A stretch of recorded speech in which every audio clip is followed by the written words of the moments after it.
Yung Primus Gold. Ang blower kasi nito, hindi mo matatanggal dito. Nasa loob pa yung lock niya. So, kailangan mo munang tanggalin ang control board sa matanggal mong blower. Mahirap. Kailangan lang matyaga ka. So, ito yung video. Tanggalin natin. Tanggalin yung blower. Tanggalin yung ating control board. So, sa mga communication wire, mag-tagging kayo. Hindi kayo dito. So, ganun lang. Mamaya, pakita ulit.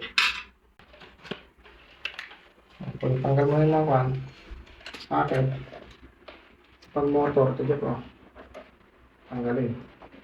Tanggalin lahat ng socket sa board para may baba. Tanggalin natin. Yan, natanggal ko na. Ito po, nasa baba. Tanggalin yan. At natanggalan natin yung blower. Ito yung ating Kulin Primus Gold. Mahirap talagang tanggalin kasi nasa loob ang tornilyo niyan. Pwedeng tanggalin ang pan-motor muna, pwedeng hindi. Diskarte na lang. So, ganun lang. Mahirap. Kailangan lang ay tiyaga.